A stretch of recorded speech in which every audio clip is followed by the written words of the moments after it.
Hello friends, સ્વાગત છે આપનું મારા રસોડાના કાઠિયાવાડીસ્વાદમાં। હું ભાવનાબેન રાઠોડ।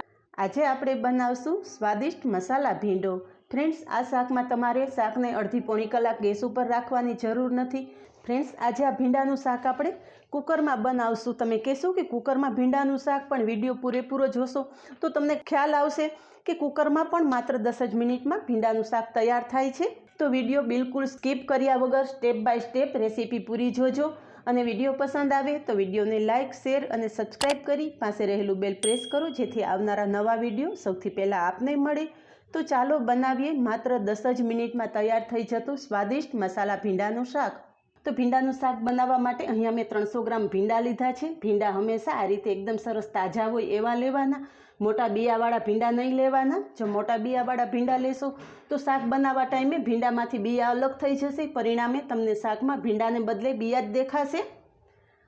તો ભીંડાનું શાક બનાવવા માટે અહીંયા ભીંડાને મેં પહેલાં તો સારી રીતે પાણીથી ધોઈ લીધા છે, પછી કોટનના કપડાથી સાફ કરી અને ઉપયોગમાં લીધા છે। ફ્રેન્ડ્સ, વિડીયોમાં અપાતી નાની નાની ટિપ્સને તમારે ફોલો કરવાની છે અને વિડીયો પૂરેપૂરો જોયા પછી જ તમે રેસીપી ટ્રાય કરો। આગળ આપણે ભીંડાનું શાક મૂકેલું, જેમાં મેં કહેલું કે ભીંડાને ધોઈ અને પછી કટિંગ કરવાના છે।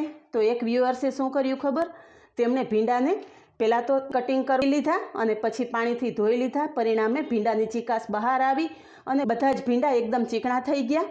તો વિડીયો પૂરેપૂરો જોયા વગર તમે રેસીપી ટ્રાય કરવાનું બિલકુલ નહીં કોશિશ કરતા। ભીંડાને આપણે આ રીતે આગળ અને પાછળનો ભાગ કટ કરી વચ્ચે કાપો કરી અને 2 ભાગ કરી લેવાના છે।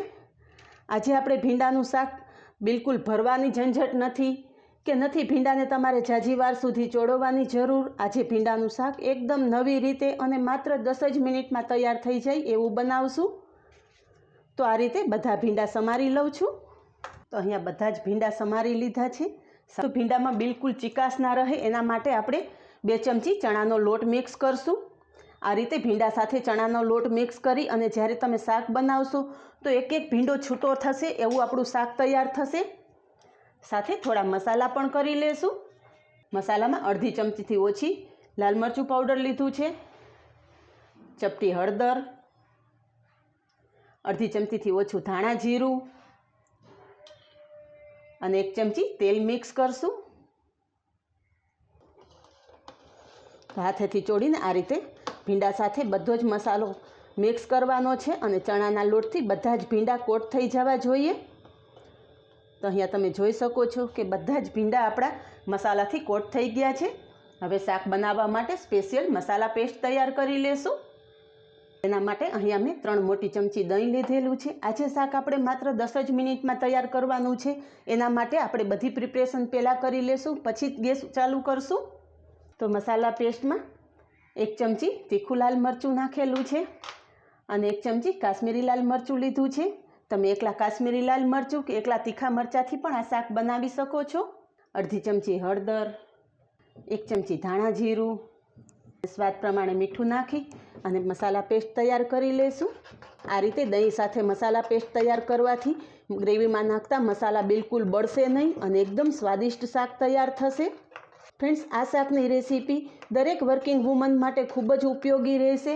ભીંડાનું શાક તો બધાને પસંદ હોય છે, પણ સવારની ભાગદોડમાં વર્કિંગ વુમન પાસે ટાઈમ નથી હોતો, તો માત્ર આ 10 જ મિનિટમાં શાક તૈયાર થઈ જતું તમને બધાને ખૂબ જ ઉપયોગી રહેશે।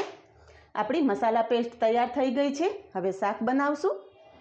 તો ભીંડાનું શાક આજે આપણે કુકરમાં બનાવશું। તમે કહેશો કે ભીંડાનું શાક અને એ પણ કુકરમાં, પણ ફ્રેન્ડ્સ તમે એક વખત આ રેસીપી જુઓ, તમે પણ હંમેશા માટે ભીંડાનું શાક કુકરમાં જ બનાવશો। એટલું સ્વાદિષ્ટ અને એટલું ઝડપી આ શાક તૈયાર થઈ જાય છે। તો શાક બનાવવા માટે કુકરમાં તેલ મૂકશું। ભીંડાના શાકમાં તેલનું પ્રમાણ થોડું વધારે રહે છે। તો અહીંયા તેલ ગરમ થઈ ગયું છે। અડધી ચમચીથી ઓછું જીરું નાખશું અને એ જ રીતે 5 ચમચી જેટલી રાઈ નાખશું। રાઈ અને જીરું કકડી ગયા છે તો અહીંયા મેં 7 થી 8 કળી લસણની ખાંડણીમાં ખાંડીને લીધેલી છે। જો તમે લસણ ના ખાતા હોય તો લસણ સ્કીપ કરી શકો છો। અને 2 લીલા મરચાં બારીક સમારીને લીધેલા છે। તો મરચાં અને લસણ આપણે તેલમાં મિક્સ કરી દઈશું અને ગેસની ફ્લેમ એકદમ ધીમી રાખશું। અહીં આપણું લસણ તેલમાં એકદમ સરસ સંતળાઈ ગયું છે। ચપટી હિંગ નાખશું 2 મીડિયમ સાઇઝના ટમેટાં છીણીને લીધેલા છે. તમે ઈચ્છો તો ટમેટાં બારીક સમારીને લઈ શકો છો.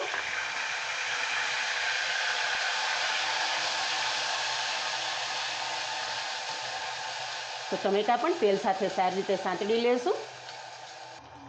તો ટમેટાં તેલ સાથે એકદમ સારી રીતે સંતળાઈ ગયા છે. તો તૈયાર કરી રાખેલી મસાલા પેસ્ટ આપણે ટમેટાં સાથે મિક્સ કરી દઈશું.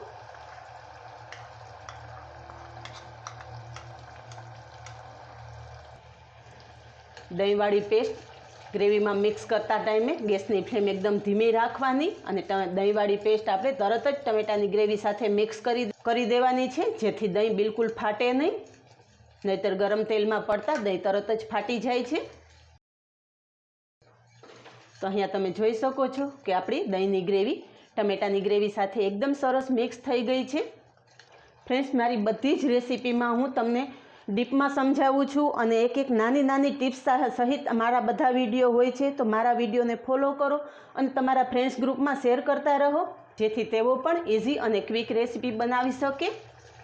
અહીંયા તમે જોઈ શકો છો કે આપણી ગ્રેવી પરફેક્ટ તૈયાર થઈ ગઈ છે અને ગ્રેવીમાંથી તેલ અલગ પડવા માંડ્યું છે.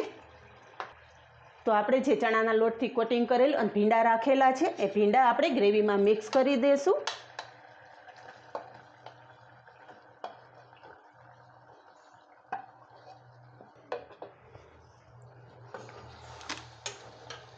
ભીંડાને પણ ગ્રેવીથી કોટિંગ કરી લેશું.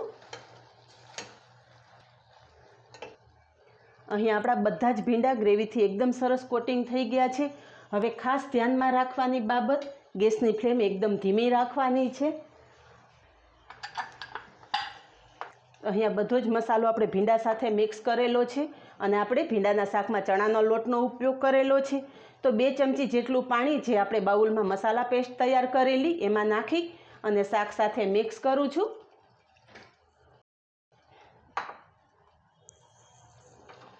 હળવા હાથે બધું મિક્સ કરી લેશું. ગેસની ફ્લેમ એકદમ ધીમી રાખી અને કુકરમાં ખાલી હવા ભરાય એટલી વાર સુધી જ આપણે ગેસ ચાલુ રાખવાનો છે. ફ્રેન્ડ્સ, આ શાકમાં આપણે બિલકુલ સીટી કરવાની જરૂર નથી. ખાલી હવા ભરાશે એટલી વારમાં જ આપણું ભીંડાનું શાક એકદમ સ્વાદિષ્ટ તૈયાર થઈ જશે. તો આ વાત ખાસ ધ્યાનમાં રાખજો. અહીં આપણા કુકરમાં હવા ભરાવાની શરૂ થઈ ગઈ છે. કુકરમાં સીટી નથી થઈ અને ગેસની ફ્લેમ તમને બતાવી દઉં એકદમ સ્લો ઉપર જ રાખેલી. ગેસની ફ્લેમ બંધ કરી દઉં છું અને કુકરમાંથી હવા કાઢવાની નથી. કુકરમાંથી હવા એની મેળે જ રિલીઝ થવા દેવાની, પછી જ આપણે કુકર ખોલશું. હવે કુકરમાંથી હવા રિલીઝ થઈ ગઈ છે. શાક ચેક કરી લઈએ. વાવ, શાકનો કલર તમે જોઈ શકો છો કે એકદમ સરસ આપણું શાક તૈયાર થયેલું છે. ભીંડા ચેક કરી લઈએ. તો અહીંયા તમે જોઈ શકો છો ભીંડા પણ એકદમ સરસ બફાઈ ગયા છે અને બિલકુલ ચીકાશ વગરનું શાક તૈયાર થયેલું છે. તો તૈયાર થયેલું શાક સર્વ કરશું.